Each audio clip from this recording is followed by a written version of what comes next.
Chapter 21 The Black Guild House. Freya woke with a pounding head and slowly opened her eyes. Her vision went from blurred to blind, with every vomit-inducing thump of her head.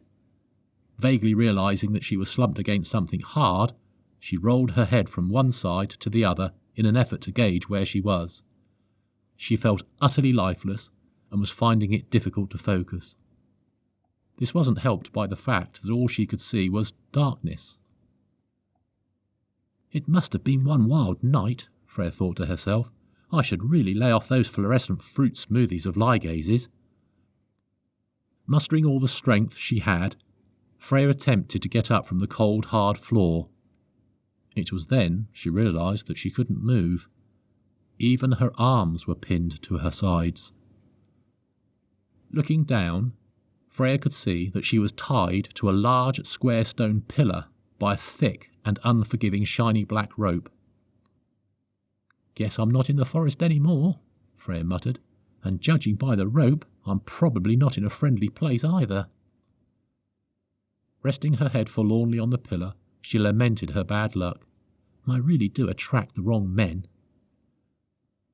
As she looked around with more cooperative yet panic-stricken eyes, the pounding slid from Freya's head to her heart. She realised that there was actually quite a lot to see. She wasn't in a featureless void at all, but a large room made entirely of black stone. "Don't tell me I'm in Talis's courtyard." Turning her head as far as possible, Freya could just about peer behind the massive square pillar. Through a black stone latticed window, she could see the brilliant blue night sky, peppered with piercing white stars.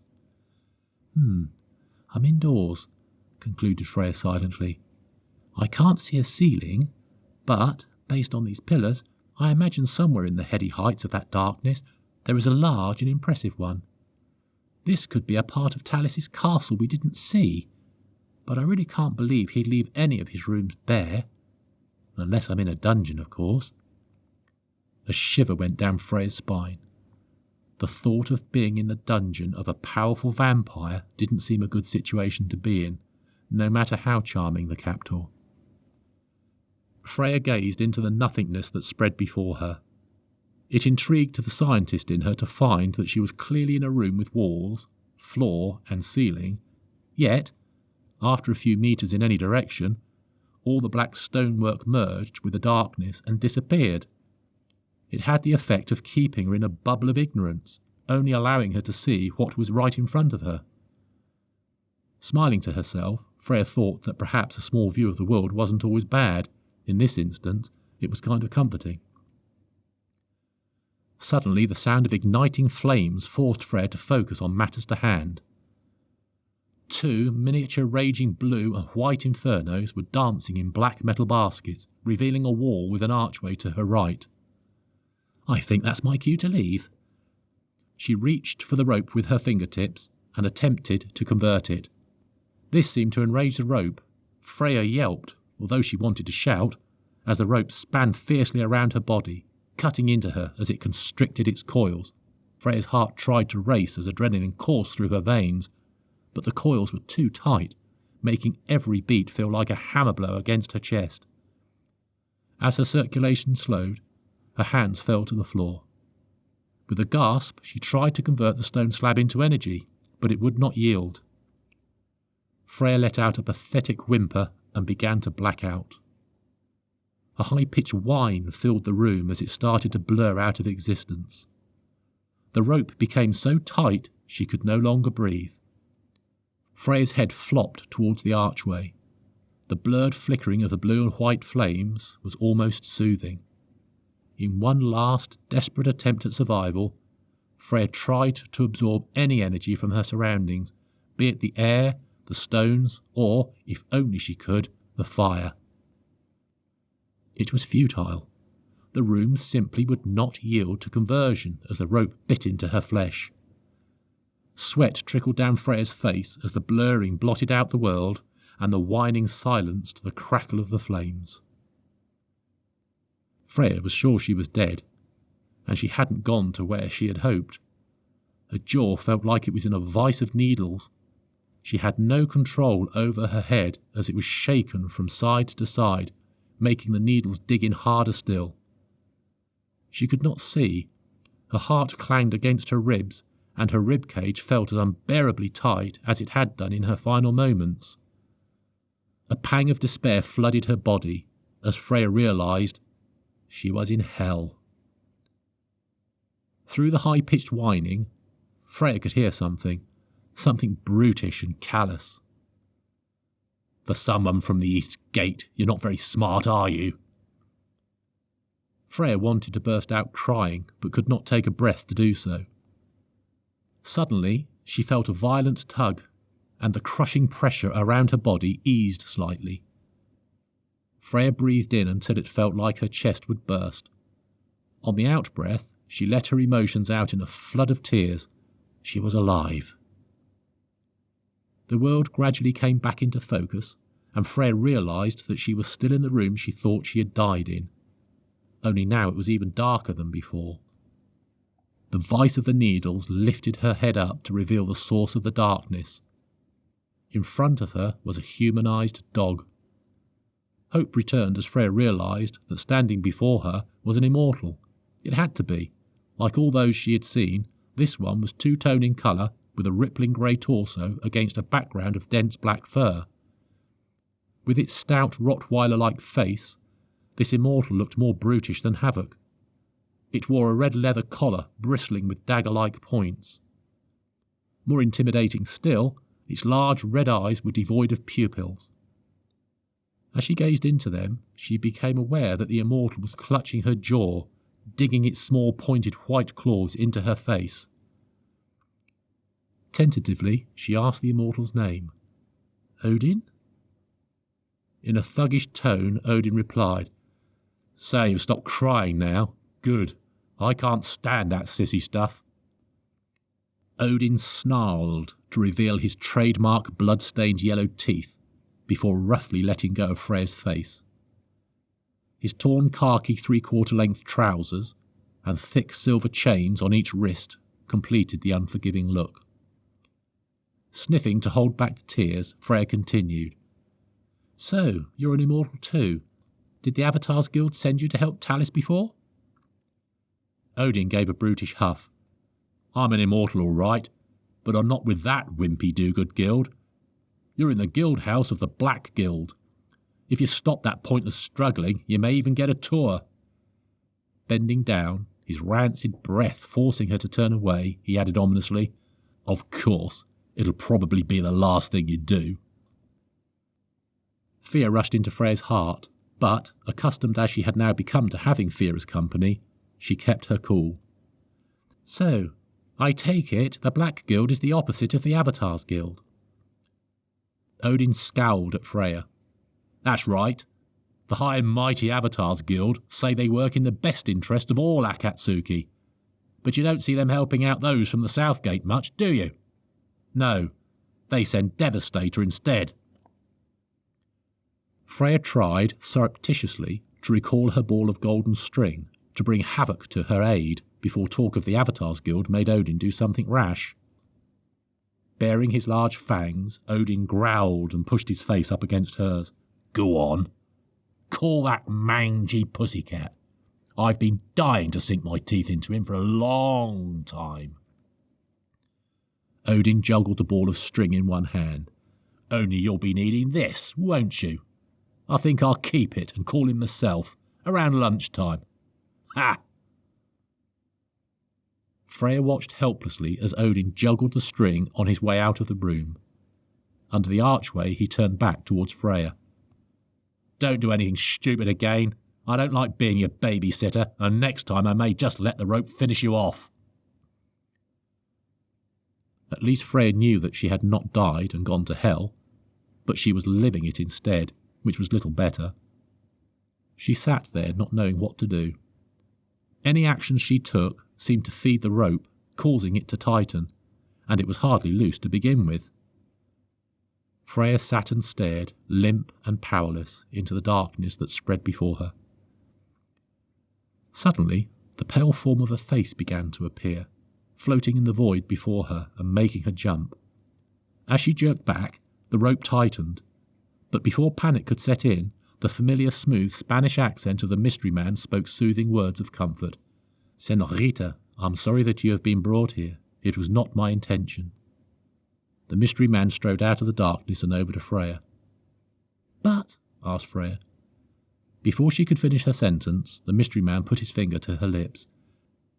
"No time to explain now. Dogs have good hearing." The mystery man knelt beside Freya and held the rope carefully.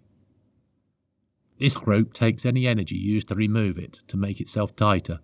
It is a formidable trap. Many have died trying to escape its clutches.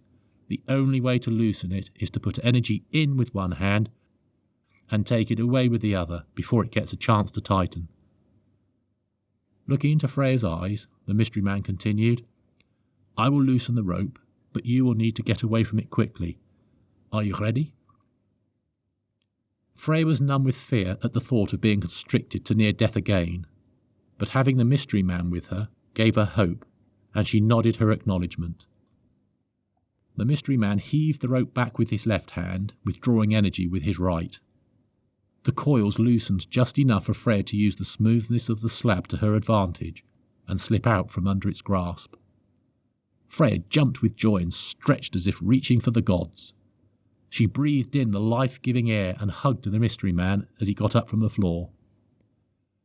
Removing himself from Freya's embrace, the mystery man whispered, "Quickly, Senorita. We must make haste and return to your friends." "Yes, I'm sure they're quite worried." This was the first time Freya had thought of her friends since awakening, and concerns for their safety began to overwhelm her. She was conflicted, however. "But I have so many questions." "I will do my best to answer them as we go. Come, this way." The mystery man led Freya by the hand, not to the archway that Odin had used, but towards the darkness. Freya cringed in fear of hitting a pillar or wall, but she needn't have worried. The darkness soon gave way to a black corridor lit by the blue-white torches. As they ran, Freya asked, "Do you know where you're going?" "Yes," replied the mystery man shortly. "You're not a member of the Black Guild, are you?" The mystery man chuckled. "Fear not, Senorita. I am friend, not foe. I want nothing to do with those that lurk in these dark walls, believe me." Freya ran to the mystery man's side as they continued down the seemingly endless corridor. "Are we in Talis's Black Palace?" "No, although Talis's palace was made by the same architect who made the Black Guild House. I have yet to fathom Talis's part in all this. However, I would advise extreme caution if you were to meet him again." The mystery man ran ahead and, with a flick of his arm, a giant black staircase dropped from the ceiling. They rushed up to it and into the void of the roof, but the stairs had simply stopped, apparently leading nowhere. "Careful now, we're going to have to traverse the beams holding the roof up. It's the safest way. Just watch out for the wisps." "Wisps?" asked Freya with a mix of concern and intrigue. The mystery man walked cautiously onto the beams as he replied, "Yes, dust of the dead, echoes of the damned, whatever you want to call them, it amounts to the same thing. Fairies made of black dust and attitude. They look sweet enough, well, some of them, but turn your back and feel their fury." Turning to look Freya in the eyes, the mystery man held her shoulders. "And that is the trick. You must look at them, Senorita. Their creator is the player of games. The wisps have to play by the rules, and there is only one. They have to stab you in the back, literally. Now come, we must make haste." On hearing this, Freya went weak at the knees, but took her first tentative steps onto the slippery stone beams in the ceiling. The stairs they had used flew up and merged with the roof, making her jump. Wrapping herself around a vertical pillar, she looked around tentatively. "Phew, no wisps. Not that I know what a wisp would look like if it bit me on the— Ah!" Freya looked down. A gargoyle of shimmering black dust with white flecks of light was looking back up at her with large round eyes as it sank huge triangular teeth into her buttock. As soon as it realised Freya was looking at it, the wisp writhed and transformed into an enchanting girl, only as tall as a small child. The wisp chuckled innocently as it floated upwards, where it was met by Freya's flying fist. Black dust was heavy, like sand. The sound of the disintegrating wisp filled the cavernous space of the vaulted roof with grinding echoes. Paranoid, Freya darted glances in every direction to keep the wisps at bay.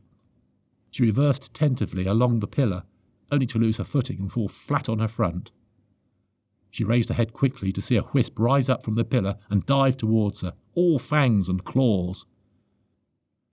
Realising that she'd been seen, the wisp changed into a girl wearing a crop top and combats. As she hovered there, the wisp folded her arms and huffed in disappointment, before turning into a whirlwind and disappearing. Freya yelped as the mystery man grabbed her top, pulling her to her feet. "Look down," he said urgently. Whilst Freya had been preoccupied, the dust in front of her had split into a horde of pygmies, which was now racing along all sides of the pillar to get behind her. Now that they had Freya's attention, the wisps looked angelic, like fairies, and beamed innocent smiles back up at her as they waved in unison. "Oh, aren't they so cute?" said Freya adoringly. "It just makes you want to stamp them under your heel." Freya did her best to skewer as many pygmy wisps with her heel as she could, and they beat a hasty retreat to high-pitched squeals. "That's 3 wisps already, and you've only walked 3 feet, said the mystery man, keen to highlight just how much danger they were in. Looking around, he added thoughtfully, "Surviving this long has made us worthy challengers. Better players would be on their way. We must hurry." Keeping her back to the mystery man, Freya asked, "How are we supposed to traverse this maze of beams and look in every direction at the same time?" "With difficulty," came the smooth reply. Nothing had yet shaken the mystery man's confidence. He seemed to take everything in his stride. Turning to the mystery man, Freya said determinedly, "Just point to where we're supposed to be going." "To the northwest corner, over there." Pointing to a solitary white flame, he said, "The flame leads to a door."